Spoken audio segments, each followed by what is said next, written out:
All right, everybody, we're going to go ahead and get going. Today we've got a little bit special of a journal club. We are able to offer continuing medical education credits to physicians and continuing nursing education credits to nurses.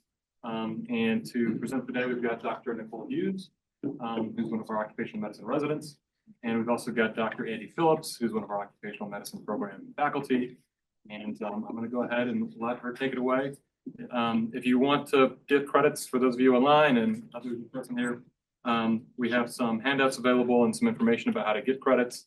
And then if you have trouble logging into the system and getting those credits, please contact Jessica Gardner-Yates with our CE program. I will be of little help, but I could refer you to her, and we'll let Dr. Hughes get going. Thank you, Bubba.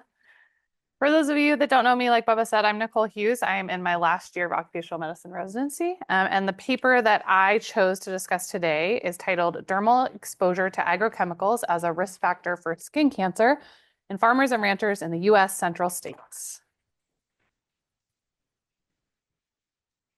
So the purpose of this article was to investigate whether dermal exposure to agrochemicals, including pesticides, fertilizers, fuels, solvents, and paints, is a significant risk factor for the development of skin cancer among farm and ranch operators in the U.S. Central States.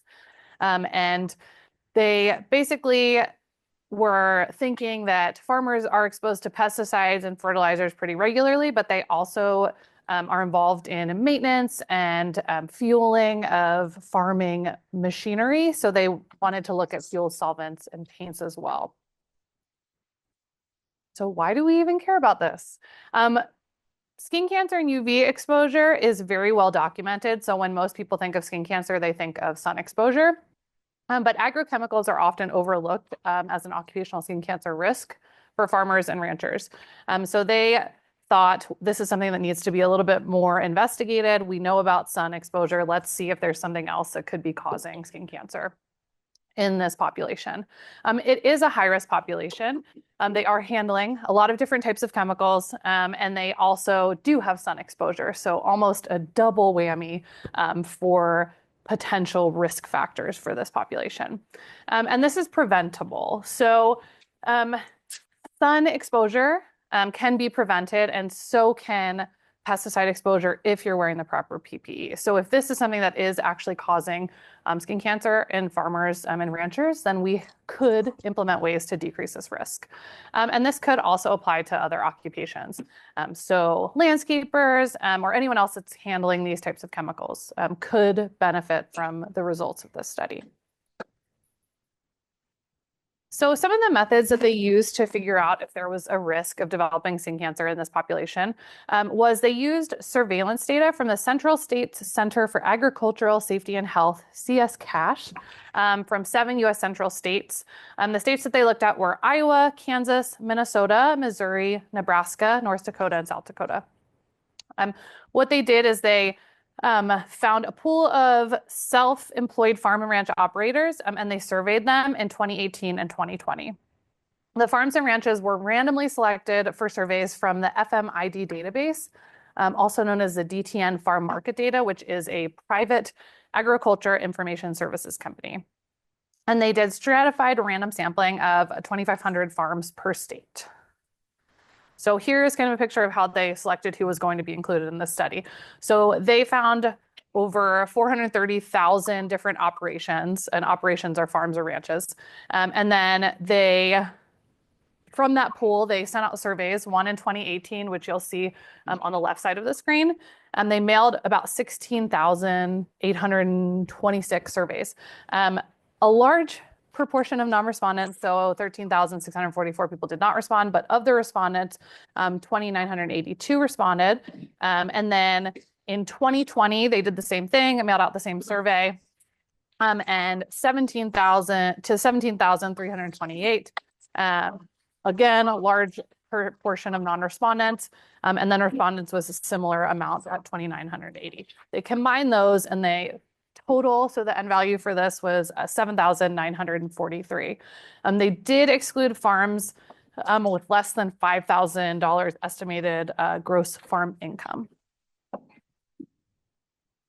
So what they looked at as the dependent variable, the outcome was self-reported physician diagnosed skin cancer. So the way that they figured this out was in the survey question, they asked, do you have any of the following skin conditions? And they asked about irritant dermatitis, allergic dermatitis, skin cancer, and other that they could specify in a free response. So they basically dichotomized that into yes or no if they responded they had skin cancer. And then if they answered yes to irritant dermatitis, contact dermatitis, or other skin diseases, they excluded them from the sample. So they basically were looking for people that either answered yes or no to skin cancer only, and anything else they did not want a part of the survey because they thought maybe this could confound a result if someone has another skin disease that could predispose them to developing skin cancer. And then the independent variables, or their exposures, were pesticides, fertilizers, fuels, solvents, paints, animals or livestock, detergents, disinfectants, and then some potential predictor variables that they collected data on was age, sex, operation type, so farm or ranch, primary occupation, farmer or rancher, and then percentage of work time spent on farm ranch work, and then state. And then production level variables, so they got a little bit more specific. They looked at the various crops and animals that were raised. They said that these demographics would be an indicator for differences in agricultural practices and sun exposure. They really focused on state being the differentiator between sun exposure, so based on the latitude. So northernmost states being less likely, and then southernmost states being more likely to develop skin cancer. So that was kind of their idea with that. And then the question that they asked was basically, are you exposed to any of these chemicals for the independent variables? So after they got all the results for their data analysis, they did descriptive analyses using cross-tabulation between skin cancer diagnosis and the operator level and production level exposure variables that I just mentioned. And then from there, they did univariable generalized estimating equations, GEE, regression analysis, to assess the relationship between the primary outcome and each of the selected exposure variables. And then exposure variables that had a significant association in those statistic models were then put into a multivariable regression phase with a p-value of 0.15 as a threshold for an inclusion. So they kind of stratified further as they went with their results. So what did they find? First of all, another thing that I'll highlight that I said earlier, the response rate was pretty abysmal. So from both surveys in 2018 and 2020, their combined survey response rate was 16%, so pretty low. But they did end up having 5962 operations and 7,943 operators. So operators are like individual farmer or rancher. And they found that high frequencies of skin cancer were observed in the oldest age group, so anyone 65 to 100 years old, which is something that we'd expect. And then operators spending 50% or more of their time working on the farm also had a higher frequency of skin cancer. They also found that men had 1.62 times higher odds of developing skin cancer versus women, another thing that we'd expect and we've seen in the literature in the past. And then the highest frequency of skin cancer was in Missouri, which was one of the southernmost states. And then the lowest was in North Dakota, which was the higher most states. Again, things that we'd expect from prior research. They found that the frequency of skin cancer was comparable for those operating different types of farms. And then they found the highest frequencies of skin cancer were observed among those who reported beef and livestock production, and then lower frequencies in those that had cow-calf and fed cattle production.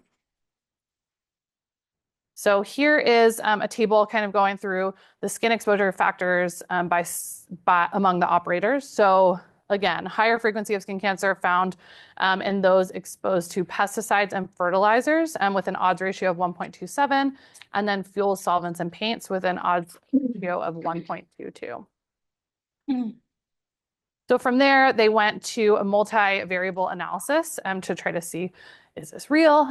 If we stratify further, and they adjusted for age, sex, and state, and it showed that those with skin exposure to pesticides and fertilizer had 1.3 times the odds of skin cancer compared to those without the exposure. And they also found that fuel, solvents, paint exposure had 1.21 times the odds of skin cancer compared to those without exposure. And then they also found that having any type of livestock was significantly associated with higher odds of skin cancer. So to summarize everything that they found, about 10% of all farm operators were diagnosed with skin cancer, which is pretty in line with past research. So there was a study, I think it was out of New Mexico, and they found like 5% of the population that they surveyed of farmers had skin cancer. And then there was another study, I think it was in one of the Dakotas, maybe South Dakota, had like 20%. So it's kind of around the average of what the literature shows. And then older individuals and men had significantly higher odds of skin cancer. And then what they were looking at specifically, the pesticides, fertilizer exposure was significantly associated with increased skin cancer risk. And then fuels, solvents, paints also increased the odds of skin cancer. And then something that they kind of were surprised by, I think, was that operators involved in any type of livestock production did have higher odds of skin cancer. And then fed cattle and cow-calf production had decreased skin cancer prevalence, but increased skin cancer risk. And then farmers in Missouri and Iowa had the highest odds of skin cancer versus those in North Dakota. So again, basically just summarizing all the things that they found. They tried to do a different statistical modeling, stratify more to see if there was a true effect, and it looked like there actually was on pesticides and fertilizer and fuel, solvents, paints. So the big conclusion from this is that the study is highlighting skin as a key route for occupational exposures in farmers and is linking pesticide solvent exposure to higher skin cancer risk in farm and ranch operators. So pretty much bringing a new type of information to occupational risk for the specific population. So do we think they did a good job of figuring this out? I do think they had a pretty good sample size, so that is definitely a strength. They got 2 different years of survey data, so 2018 and 2020. So they got 2 different points in time, which I think strengthens it. They say there was no evidence of non-response bias, and this study was reproducible. So those are things that they kind of focused on, and they said, these are the strengths of our paper. And now the weaknesses, which is clearly a longer list. We have self-reported data. So these are farmers and ranchers who are self-reporting skin cancer diagnosis. A lot of times in our clinics, we'll ask questions like, have you ever been diagnosed with XYZ? And a lot of times patients are like, I don't know, maybe, like, yes, no, I don't know. So self-reporting data, I think, is a little bit flawed in this study. There was a super low response rate. It's a 16%, very low. I would have hoped for a higher response rate, given they did send out a ton of surveys. And then this was a predominantly Caucasian population. So literature also shows that Caucasian race has higher incidence of skin cancer. So are we a little bit biased based on that? And then in the survey, they didn't ask any lifestyle questions. So they didn't ask about smoking status. They didn't ask about alcohol use, anything like that. So what are we missing? What confounders are we missing? Another big question I had was, how many farmers are getting regular skin cancer screening? And whenever I've done any shifts in like the emergency room, and we have a farmer come in, we stop everything because it's an emergency, because this population generally does not seek care. They have to be very, very sick, very, very injured to come in. So I think regular skin cancer screening probably isn't very popular among this population. And they also didn't differentiate between skin cancer type. So melanoma and keratinocyte skin cancers, so basal cell, squamous cell, are very different in the prevalence and then different types of things that predispose you to each type. So I think that was definitely a weakness. I would say probably the biggest weakness of all is this study did not measure sun exposure in this population at all.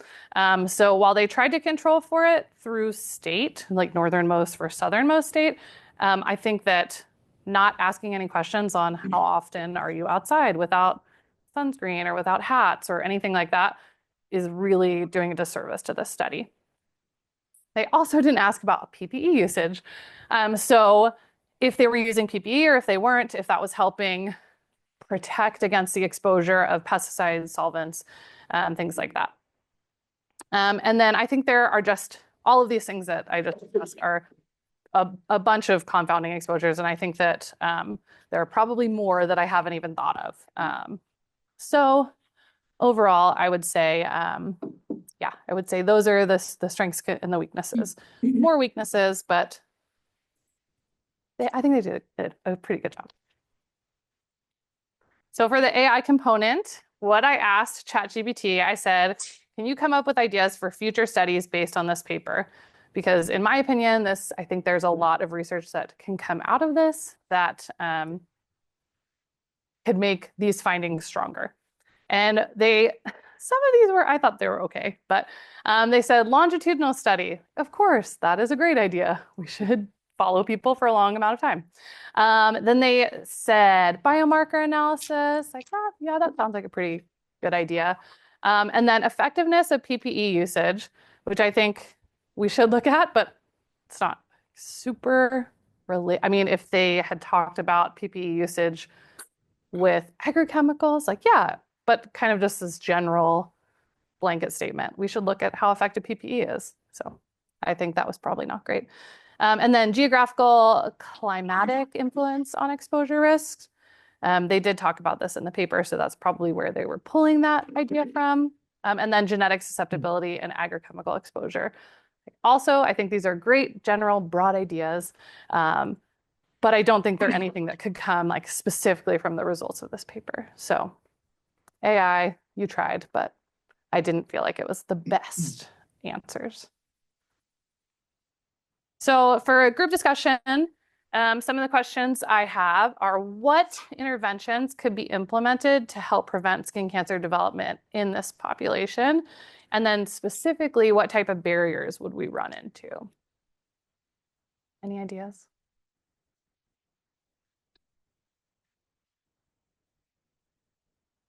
Yes. Back to can we maybe look at the data? Tables 2 and table 3 side by side.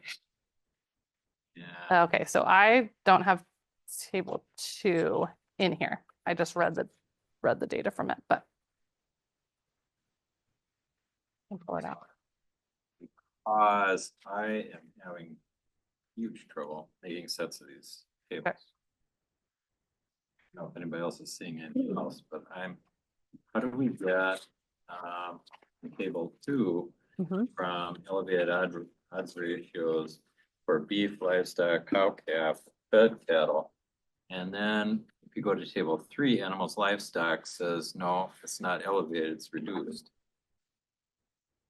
That happened. Yes. So and in table 2, it's the same problem with the crops, reverse direction.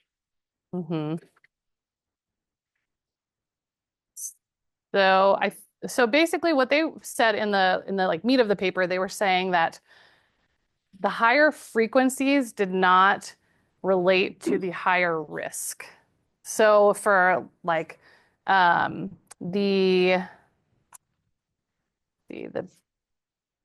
beef or the cow fed. They're all up to like 1.3, 1.3, 1.3, 1.3. How do you get actually? Yeah, so for what they said was for the beef and the cow calf, they were saying that the prevalence was high, but that it wasn't, but the risk was low. I don't know if that makes sense. So the risk was lower is what they were talking about in the paper. Now, if you go to the crops, it's the other side of the fence, right? They're all roughly 0.8 to 0.9. And then when you go to table 3, I've elevated for pesticides and fertilizers. So that's when you do the crop. I don't know what's going on. I don't know if anybody can make sense of it. The first thing I wonder about is if somebody flips the variables and reported out yeses or nos and nos or yeses. And that is something for students to watch out because it's really easy to do. Yep.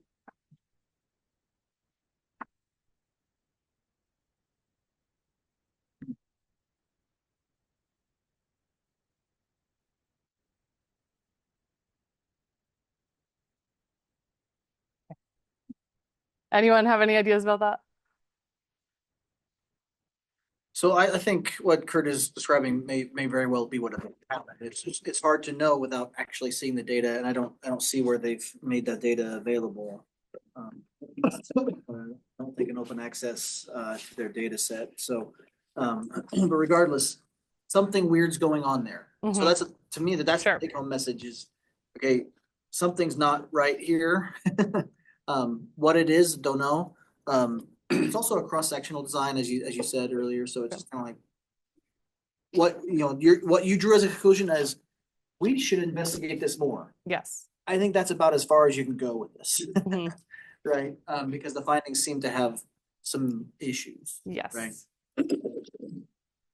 Yeah, and I think what they discussed was they were like the prevalence is higher, but the odds ratio is lower. So yeah, so they talk about it as being something that was confusing to them what it felt like, but I agree that seeing the odds ratio for these is misleading then. Yeah.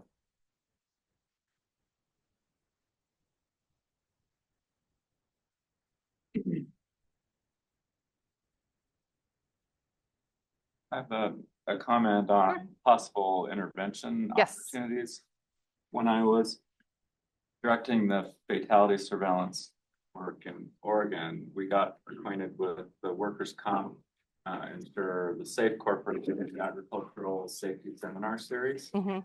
So the workers' comp insurer had struck a deal with Oregon OSHA to give farms exemption from random OSHA inspections if they sent workers to an ag safety seminar. And they offered them all around the state in English and Spanish, and workers and managers and farm owners came.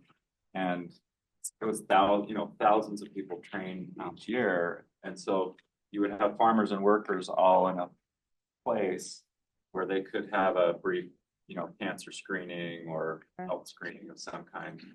And that kind of deal seems doable in any state where you've got a state-based OSHA and a big workers' comp insurer. Yeah. Then the other was, I didn't have direct involvement with them, but there are nonprofits focused on Latino workers that will do mobile health clinics. Oh, yes. And Mhm. so there may be an opportunity to put in a cancer screening with the mobile health if there's a nonprofit. Sure. I've seen very few so successful agricultural outreach efforts than the Safe Corporations series. That's amazing. Yeah, I've never heard of that. I think that's great incentive to get care. I would agree. That would be something that would be really helpful to implement. And then can anyone think of any other confounding exposures that I didn't touch on we could be missing?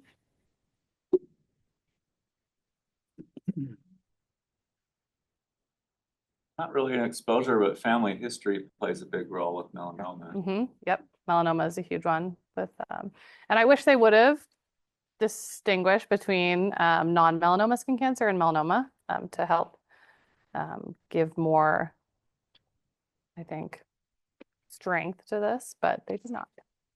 Like 10% cancer, and not to be including basal and squamous cell carcinomas in 60-plus-year-old farmers, it'd be like 100%. Yes, definitely. Yep, and I think a lot of that comes back to, have you ever been diagnosed with skin cancer? Well, if you've never gone to a doctor to see if you have skin cancer, then your answer is going to be no. So. Or if you had a basal or squamous just taken off, then no, I didn't have Yeah. cancer. You had no idea We what see it was. we see the truck drivers that never had any cardiac problems. Sure. They have a big sternotomy scar from their bypass grafts. Yes. Exactly. Yeah. Okay. Yeah, so I think what you mentioned with the whole screening, hmm how frequently are these folks going to, are they getting a yearly physical? No. No. When they do that physical, are they mapping their moles and other things, that would, Sure. could spread or do other things in terms of skin cancer. Right? Mhm. And so that's a huge confound, not really addressed. Yeah. Right? I would agree with that. But it is, it's real. And then this is touching on, I think, a little bit of the confusion too.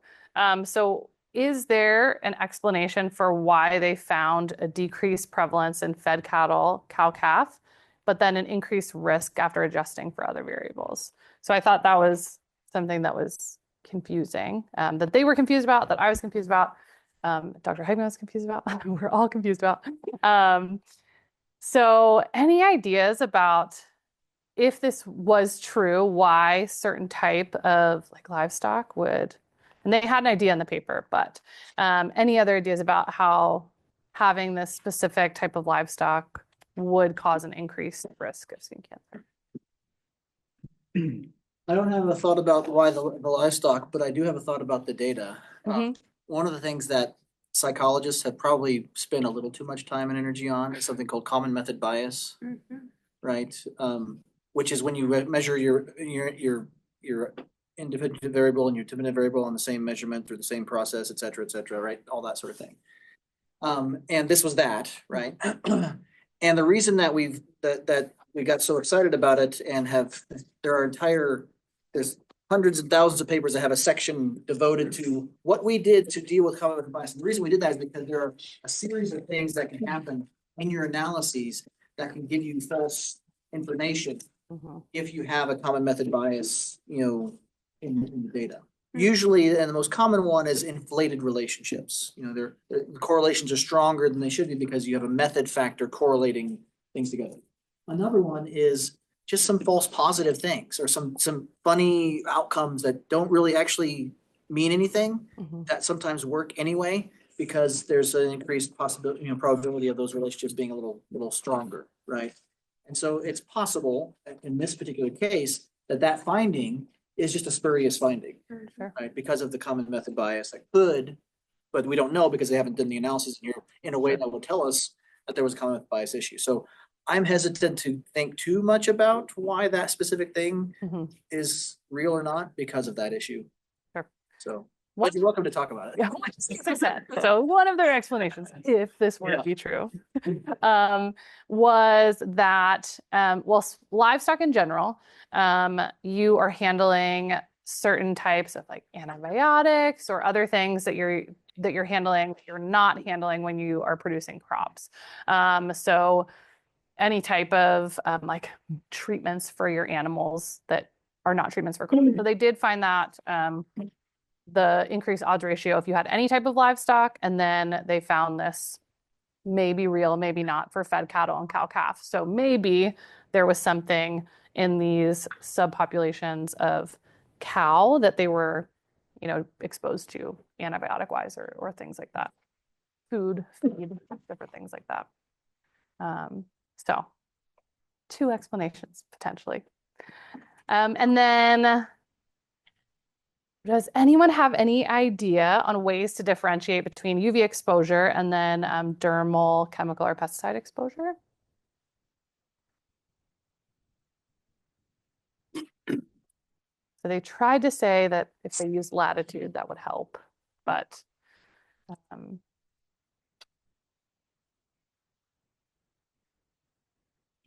think one of the big ways they could have done this is just asked about sun exposure. I think that would have probably been a better way to go about it. Maybe have started a new survey specific to sun exposure and other skin cancer related risk factors would have been the best way to do this instead of pulling just from a database that already had preform question. So, yeah. So some of the gadgetry you can wear right now might get you the Yes. external things, which also could be cross-linked with the weather, which is another It's true. factor here. Minnesota known for, miserable winter. Yes. That's very true. Yep, they have UV monitors that can check how much UV radiation from the sun that you're getting. So that is a good idea. And then you could also track PPE, if people are wearing PPE or not. So, yeah. And then based on this paper, would there be any recommended policy changes that you would believe should be enacted?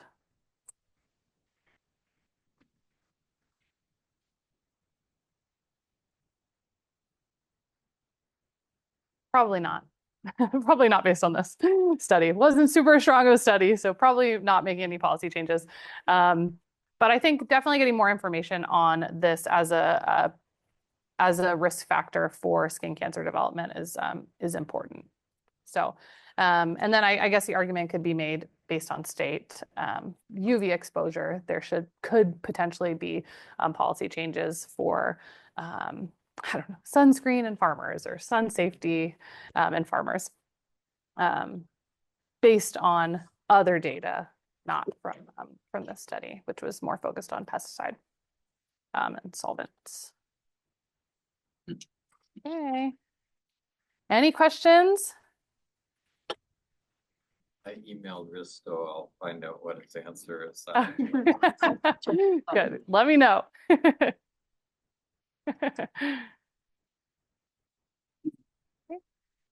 Anybody else?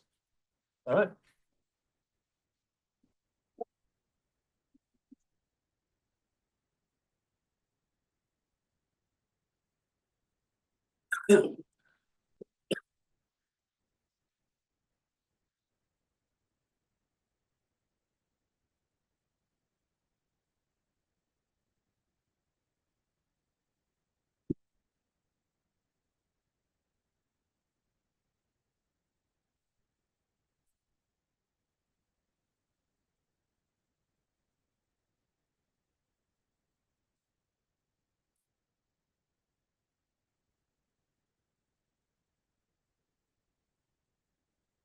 Back, you know.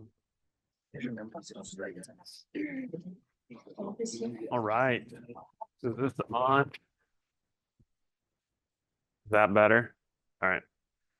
Okay, so had I had the foresight of recognizing that today's March Madness, part of March Madness, I might have, done a how to pick your bracket article, but we're stuck with a comparison between artificial intelligence solution and radiologist for the detection of pelvic, hip, and extremity fractures on radiographs in adult using CT as a standard of reference. So as the title explains pretty well, the purpose of this study was to compare the diagnostic performance of AI, artificial intelligence solution, for the detection of fractures in adults, comparing it with radiologist interpretation.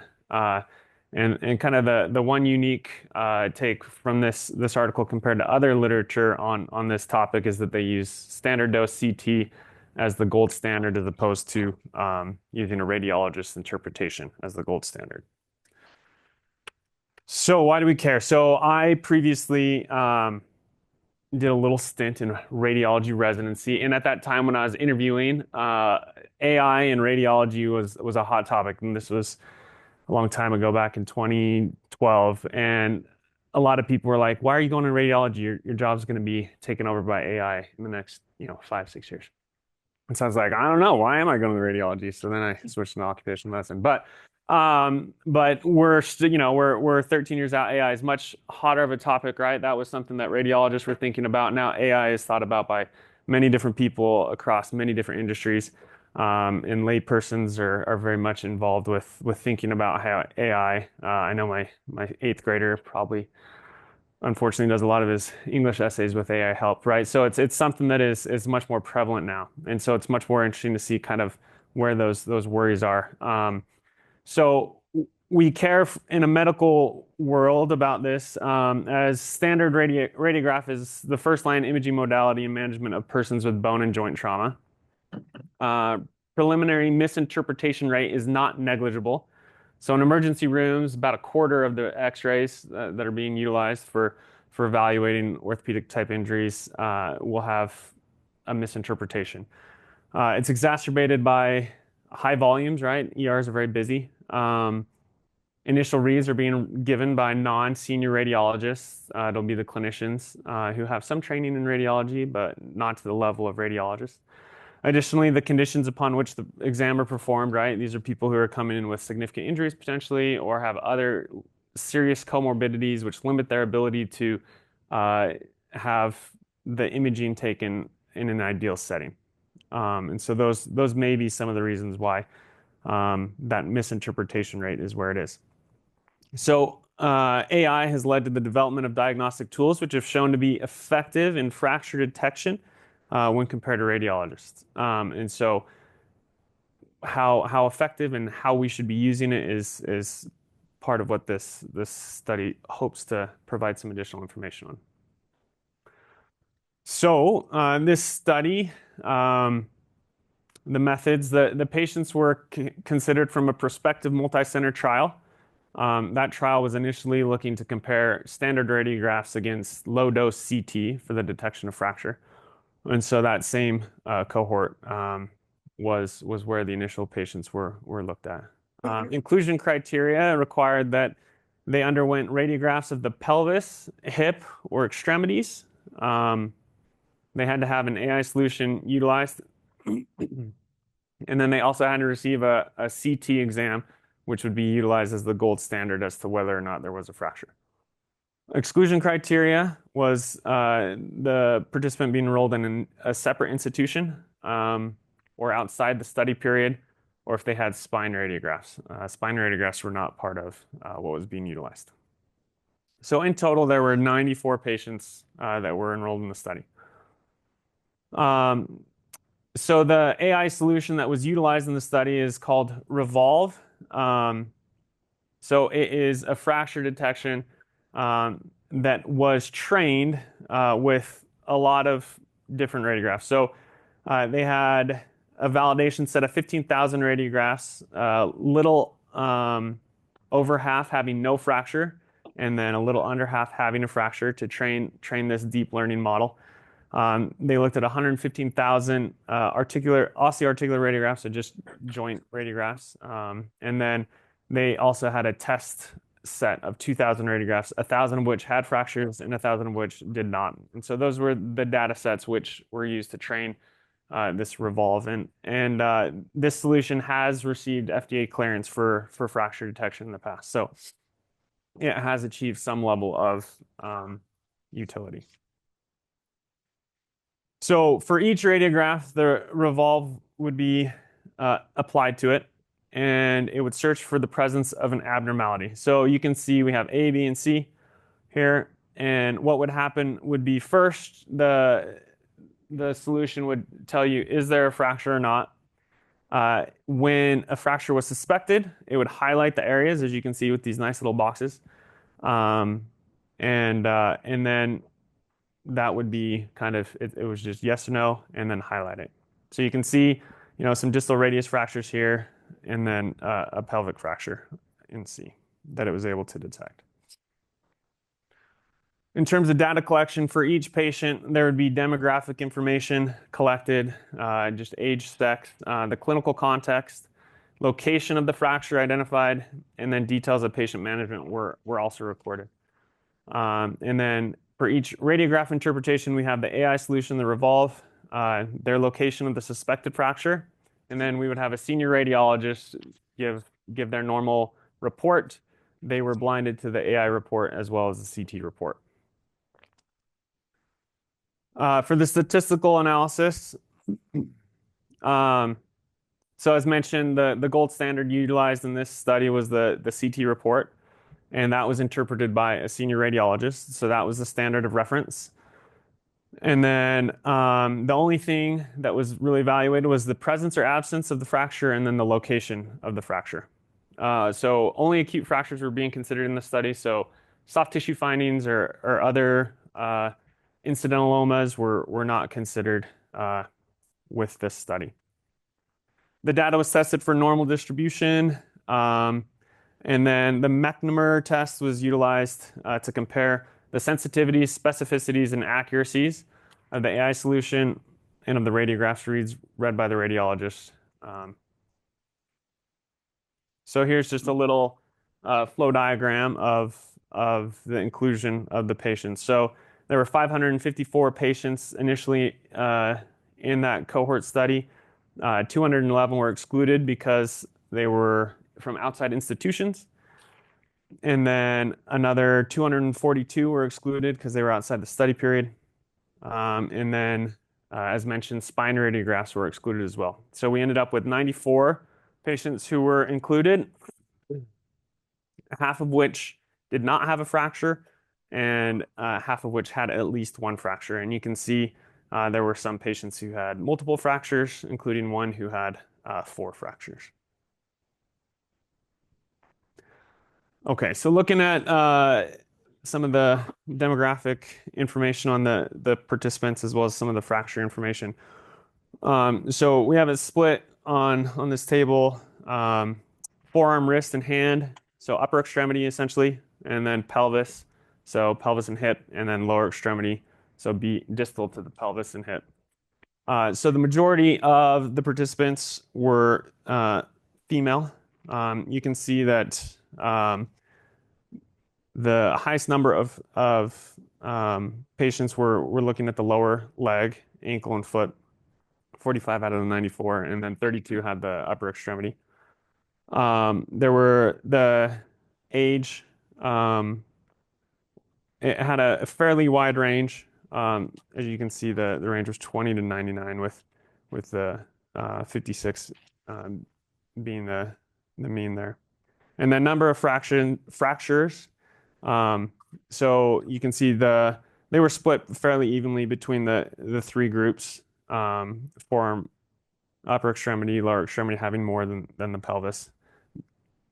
And then we talked about the different number of fractures. And then the bottom was just a categorical of where the fractures were located. And so the anatomical phalange, metacarpus, ulna, radius, etc. All right, so looking at the results, so looking at Revolve, so out of the fractures that were there, they were able to identify 58 true positives. There were 13 false negatives, so there were fractures that were not identified. That were identified on the CT that were not identified by the AI solution. And then in terms of calling the true negatives, there were 33 true negatives, and then they overcalled 15 fractures, which were not there, which led to an 82% sensitivity, 69% specificity, and 76% accuracy. And again, that's compared to the senior radiologist read of the CT scan as opposed to comparing to the radiograph read. Comparing that to the radiologist, so they did a little bit better. So they had 65 true positives. They had 6 false negatives. So they missed 5 from the foot and ankle, 1 from the pelvis. And then they had 6 overcalls for 92% sensitivity, 88% specificity, and 90% accuracy. So allowing for a little bit better comparison here. So there were 71 fractures, or 71 patients with fractures. The AI called 1, which they were the only one to call. The radiologist missed. They both detected 57 of them, and then the radiologist called 8 that the Revolve missed. And then, so there was a 10% difference in sensitivity between the two, with a p-value 0.045. In terms of specificity, so they were both correct on 32, with the radiologist being correct on 10, and the Revolve only on 1, and there were 5 false positives there between the two that were together. And again, there was a difference in specificity. So again, the radiologist outperformed the AI with about a 19% difference in specificity. And again, it was statistically significant. And then in terms of accuracy, there was likewise a 14% difference with the radiologist outperforming the AI solution. So while the AI did perform fairly admirably with a sensitivity of 82% and specificity of 69%, they did underperform compared to the radiologist when compared to the gold standard. So there is some utility of AI, and for the most part, we'll talk about this in a second, but it was found to be less sensitive, less specific, and less accurate. The fractures that were missed, just like humans, they were in more difficult places, so a lot of overlapping bones, the carpal bones, the tarsal bones, so wrist, feet, where you have a lot of lines and you kind of have to look very closely. and it can still be difficult even if you know where the fracture is.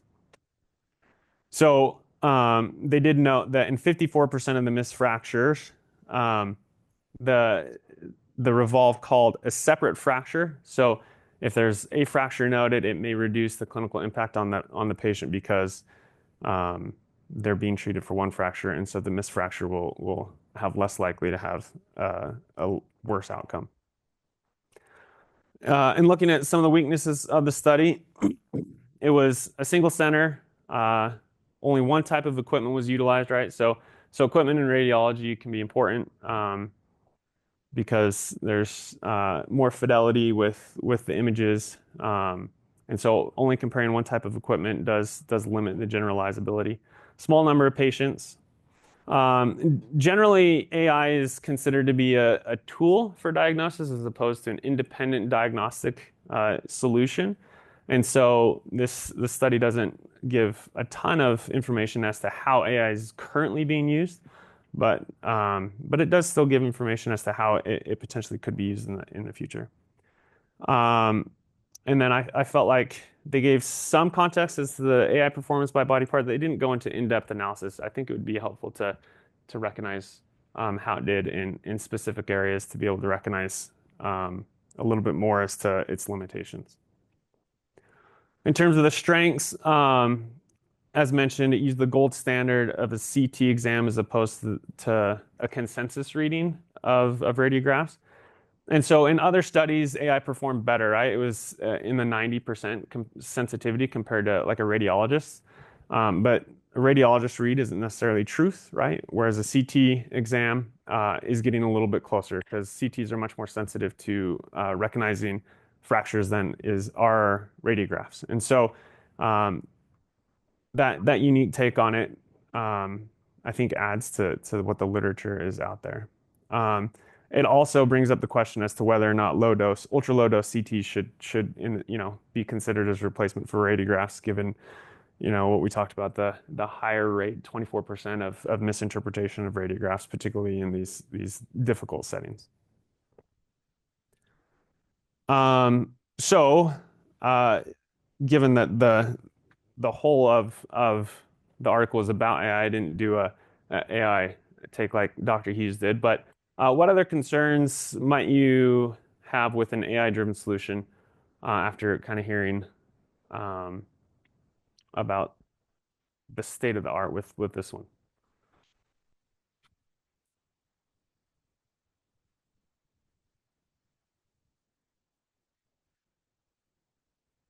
Andy, I'm sorry if I didn't hear you say this or whether you did or not, but did the AI model get clinical information like we often are required to give radiologists? Yeah, so that's a great question. So they did not talk about the use of that. The radiologist would have had that and they would have been able to hone in. I don't know. It didn't mention that it was able to utilize that type of information.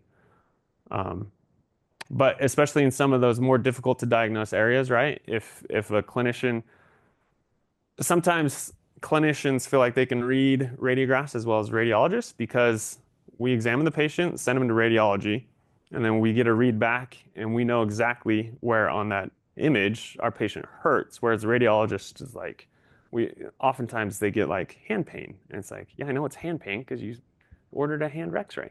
And we know exactly where. And so we'll be like, oh, look, they missed this like super subtle fracture. You'll call them up and they'll be like, oh yeah, I think there's a fracture there.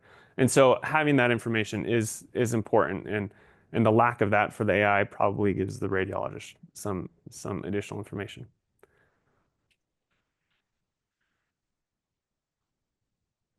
Kind of a similar question. Did it talk at all about learning model of the AI? Like, what are they doing so that the AI gets better? Are they giving it feedback and say, oh, the CT scan actually said this, now adjust your... Yeah, they didn't talk about ongoing learning. They talked about the base like data set that they were able to give it to, right? But yeah, that would be in like this study, in my opinion, drives like a really good learning process, right? For AI, right? In all those situations where you have overlap of CT and radiographs, like those multiple data sets should be utilized in the training of it, because we know that CT is much more sensitive. But I was just thinking about strong, medium, and weak signals. So there will be a collection of fractures that are super clear, super strong signals. But where AI might help is by somehow flagging the weaker signals or the harder to detect for more scrutiny by a person, because it feels like you're gonna have a hard time having confidence in it. Like it's not performing as well as a person yet, but it could really help our professionals if it somehow flagged cases that need extra scrutiny or need a second set of eyes. Yeah. Kind of like you calling a radiologist back and saying, have you looked here? We think there's this fracture that you missed. Yeah, exactly. And that typically is more used as a tool, right? That's what they consider as a tool. It's there to aid as opposed to diagnose. Yeah, so that's a great point. If it's not grading them, you don't really know. You have to look at all of the records instead of just some subsample. Yeah, no, yeah, I see exactly what you're saying. Yeah, that's good. A few other things that I thought of. So this study just looked at fracture-related findings. So there are findings like soft tissue findings, which can help us as clinicians see fractures that may not be apparent, right? Like the Sale sign showing us a radial head fracture, or fusions on knee x-rays that might hint at something else going on. And so I don't know if the solution, the Revolve, doesn't have the capacity to do that, or if they were just looking at specific the osseous related findings that they were looking at.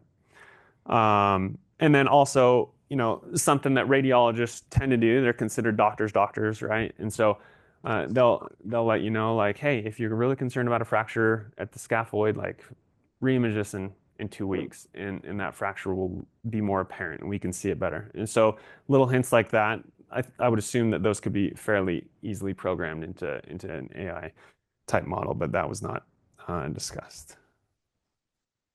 And then any other future questions or directions that you guys think would be interesting that would stem from this?